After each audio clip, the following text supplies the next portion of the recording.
Martha, what were folks thinking? I don't know, Carol. It's such a shame. Yeah, the fact that people would come up here and vandalize the cannon from the Civil War period. Yeah, it's a monument to our history. It's like defacing a tombstone or something.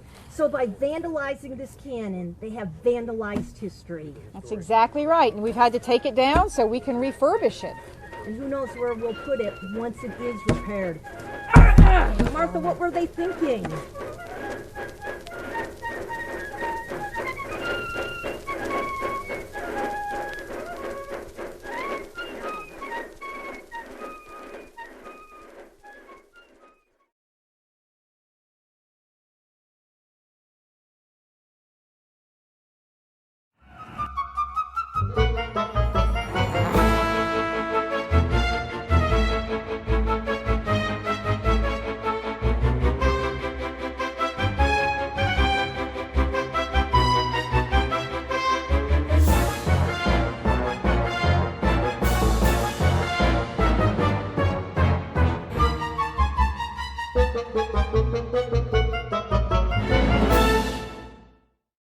So I'm here with the guys, the incredible crew, the winter crew, because you have a small staff during the winter. But I'm here with the incredible, the Cougar Strong maintenance staff. And Robert Beach is just to my right. And actually for all these guys, well, Daryl, I think you had a bigger role, but it is like your debut on this show, so thank you. But this is a really cool show. And Robert Beach is the chief of maintenance here at Cumberland Gap. Newly arrived. And newly arrived to a project that's very important. In some ways, I'm just going to say downright, it's a sad project, where it's sad that you have to be doing this project. So Robert, I'm going to start with you again, and later on we'll introduce the other three who are doing the work. Robert, right. See, you have no tool in your hand. But Robert, go ahead. Tell us what this is all about. Well, unfortunately, the cannon, as you can see, has suffered a lot of graffiti over the years. It's been scribed in very deep manner. It's been, it's really sad that something like this has to be done. But what we're planning on doing is we're going to use a chemical stripper to take all the paint off, get down to the primer, and then what we will do is fill in all these holes with Bondo. We'll buff it out and clean it, get it nice smooth where it looks really good. We'll re-prime it, and then we'll repaint it, and it will match the cannon carriage that we had recently painted. And hopefully it'll find a new home at the Visitor Center where we can kind of keep a better, closer eye on it, and the visitors can enjoy it. So we had to bring it down here. We did, and that was quite an undertaking in itself. It was, we had, 5-6 people. We had a gantry here that we had to get up a hillside. We had to figure out how to even move this barrel that weighs 1,700 and something odd pounds just by itself. We built a special pallet. We had to use a Bobcat, a 4x4 pickup truck, just to get it off of the hill up there, to get it down here to where we could start to work on it. Considerable amount of manpower, a lot of cost involved already. Just mobilizing and getting prepared to undertake getting this fixed. And we have a long way to go. And still, when you think about the many hours that it's going to take to get this thing even to where we can start to put the Bondo in it, smooth it back out before we even primer or paint, we're going to have a massive amount of time and energy put into this, all due to the vandalism.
Mike, what's your role in restoring this cannon? Well, I'm going to be involved in the processes that Robert was just talking about, the actual stripping of the paint and primer, the buffing, the sanding, and it's been done before, and I had a hand in restoring it before, and I'm going to quick ask, how long ago were you involved in that? I think it was approximately 4 years So ago. 4 years ago, and there was a tremendous amount of time spent refurbishing this, and in 4 years, all of this graffiti has again appeared. Yeah, and it's really kind of sad when you think about it, in more ways than one. There was a lot of work and effort that went into it back then, to just see it happen again. So that's why I think that's why it's going to be put back where it can be better looked after. But you know, people, for whatever reason, I mean, they would just think about the history and you know the history of this cannon. If they would stop to think about that, they might think twice about desecrating it. Now, Daryl Day, I know that you do a lot of trail maintenance here in the park. You've been in one of the shows when we were really talking, I think it was about the Cumberland Trail. Cumberland Trail. Yeah, Yep. so thank you again for being on the show. You've been here at Cumberland Gap for how many years? Going on my 6th year. Cool, excellent. So you have a lot of expertise with trails, and I know horses. So how does that then come into the cannon? What's going to be your role too? I'm probably just going to be following more of Mike's experience on where he has stripped one down before, and obviously Robert's also, he has experience from Chickamauga, and just be filling in the gaps of what they need me to do on helping get this thing back in tip-top condition so we can put it back out on display. And Steve Lewis, Steve, man, you are like the jack of all trades here at Cumberland Gap. You've been here for 8 years. 8 years. And I know you've been at the visitor center, you help us out there, you're out everywhere in the park. And the thing is about these guys, you don't see these guys. You get stuck seeing me a lot, but these are the guys who do all of the hard work in the park. So right there, out there in TV world, give the guys a hand because I'm giving them a hand right now, so thank you. But again, very, very dedicated crew. So, Steve, you're really going to show us then what's the first step. Again, it's the stripping process. Yeah. So you're the one with paintbrush in hand, but you're not painting, you're stripping. Stripping. You're stripping. All right. You want to put a pretty good coat on it, and then it has to sit for at least 15 minutes and let it work a little bit before you start actually stripping. So in essence, this somewhat dissolves the paint, or it just softens the existing paint? I think it actually just softens it and kind of breaks it away from the metal a little bit so you can actually get a stripper. Oh yeah, and it's really weird. Even though you mentioned that it takes about 15 minutes, it looks like something's happening already.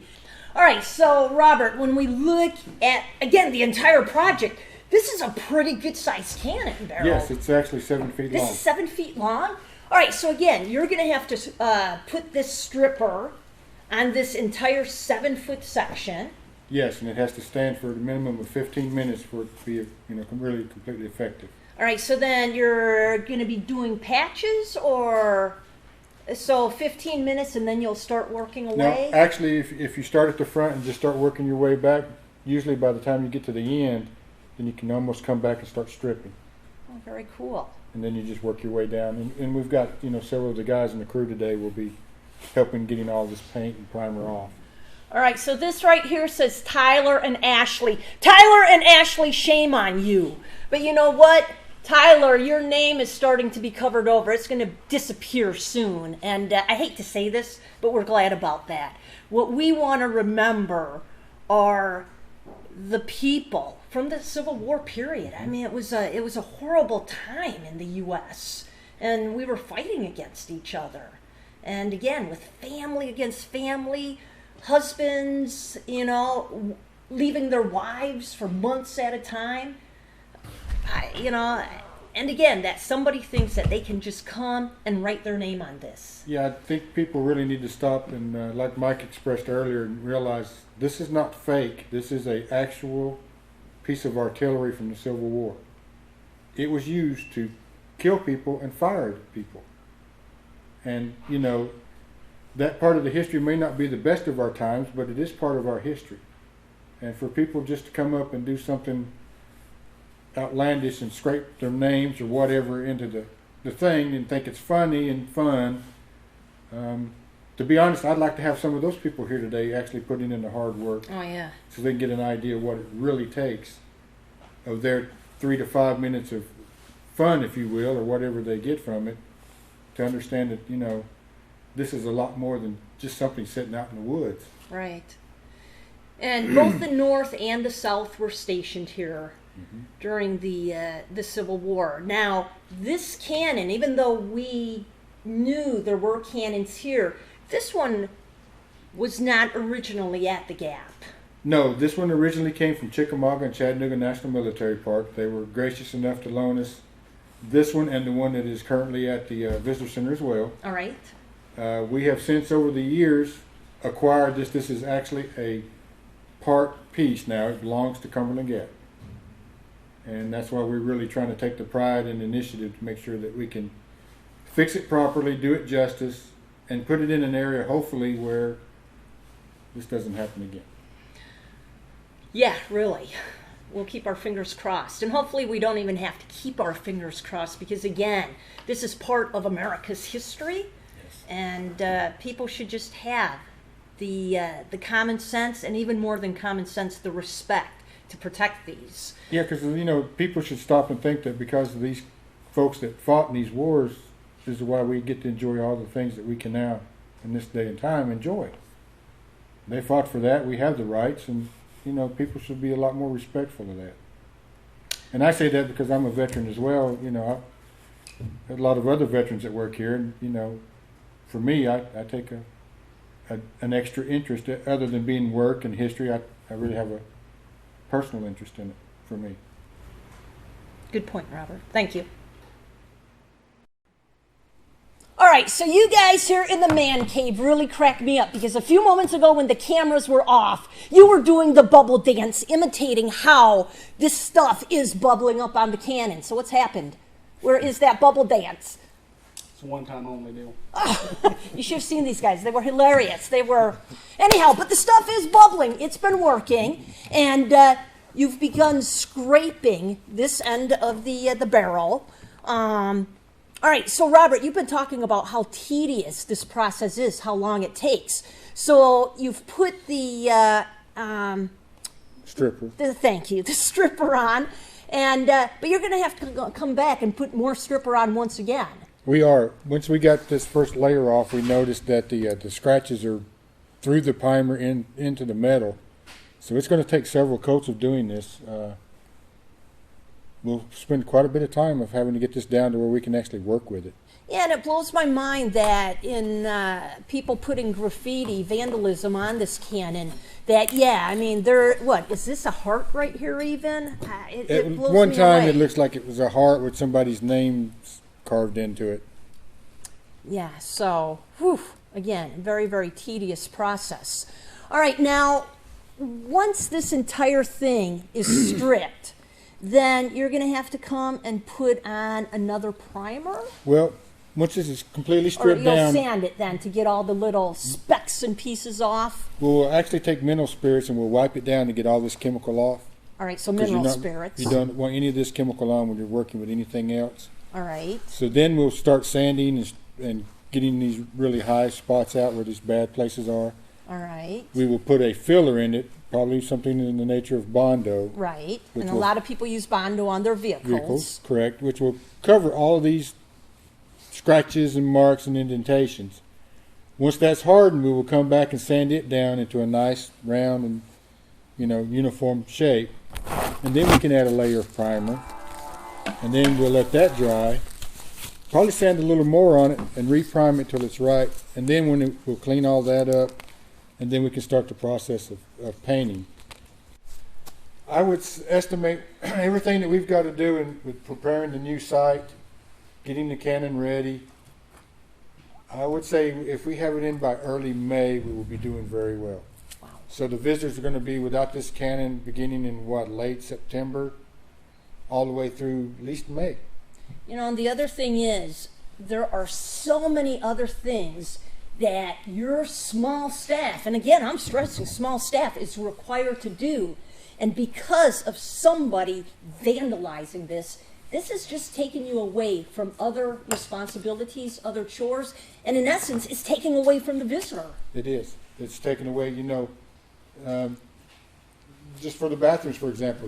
We take a lot of pride here, and these guys take a lot of pride in having the bathrooms have comments on them very often about how nice they look. But yeah, they're working on this, so that may, you know, have to affect some of those things. Yeah. You know, and too, a few moments ago we were talking about cameras that have been placed on these cannons before.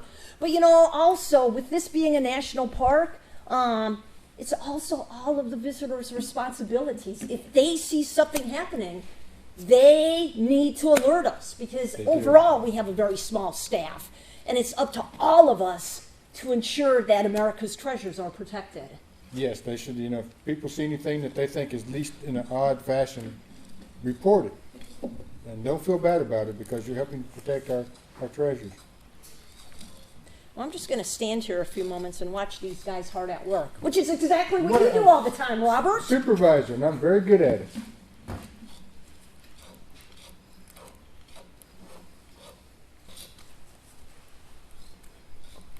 If you notice, we've been doing this probably a little over 2 hours, roughly guessing. And you can see how, you know, we're making a headway, but you can see it's tedious work. Yeah. All right, Robert. So a few moments ago, you told me to, like, stick my head down into there, actually, with the flashlight. And man, there are rocks in here. There are, I think, marbles. It's garbage. Garbage. So people are essentially using this as a garbage can. Basically, Just getting yes. their kicks out of it. Yes, And again, that's another form of vandalism. it is. Again, when you look at the fact that this is not the only cannon in the park, we have another one. Plus, there are so many other units within the national park system that not only have cannons, but that have these historical resources, over 400 parks. So if every single park has to do work such as this, simply because of vandalism, that's a lot of your taxpayers' money being used because of somebody's vandalism. Exactly, and the numbers would be astronomical if you were to put them together to take a look at them, you know, for all the parks. We're talking, you know, I say a good estimate, we're going to have well over probably $8,000 to $10,000 in time put in this for repairing it. And the other thing is, you're documenting the amount of time, and not only the time, but the materials, the cost of the materials, your trip down to Chattanooga, Everything. Because if this happens again, and I use that word, when that person is caught, they then will have to more than likely pay back all of these that, fees. because everything that, you know, that would go to court would be proven documentation as to how we really restored this cannon after vandalism.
So, Robert, there's one other component to the barrel, and it's the carriage. And let's quickly talk about that. We'll walk over and check it out. Okay. All right, so we're standing next to the carriage, and briefly, in a quick sentence. The carriage, Robert. What's the carriage? This is carriage. The cannon that we've been talking about is a 20-pound Parrott cannon, and this is the cannon that would have resembled or would have looked like the original carriage. Now this is made out of metal, not wood. This carriage too, unfortunately, was graffitied as well. All right. The wheels had names and hearts Right. and everything scratched on it, just as bad as the barrel. But obviously, as you can tell, we've already had this restored. It's been repainted, and I can tell you for a fact that this took 8 hours of 2 people traveling down to Flintstone, Georgia, Right. to the metal shop where it was rehabbed. The cost alone of having it fixed, repaired, sanded, primed, and painted for this right here was $2,300. Wow. Wow. And that's not to mention the time you paid for my 2 guys, 8 hours for the 2 days going down and back to take it, bring it back. And as you stated earlier, 2 guys out of a crew of 5, you're short here. Yeah, definitely so. So again, today we've really looked at some very, very important resources here in the park. Very, very rich history. It's the history not only here at Cumberland Gap, but it's America's history. Yes. And when we look at our nation, and what a great nation we have, the fact that some people would go and vandalize this item, these objects that really tell us who we are as a nation and as a people, that just blows me away. And that's all I can say. It blows me away. I think we're all, sometimes we go up, we see this vandalism, and all we can do is we can just stand and stare. Mm-hmm. And in some cases, I have actually seen tears come to people's eyes. So again, these resources, national parks, they belong to us. They belong to everyone. These are your national parks. In 2016, we're celebrating the 100th anniversary of the national park system. You know what? We want these parks here for the next 100 years so that your kids and so your grandchildren can come to these very special places.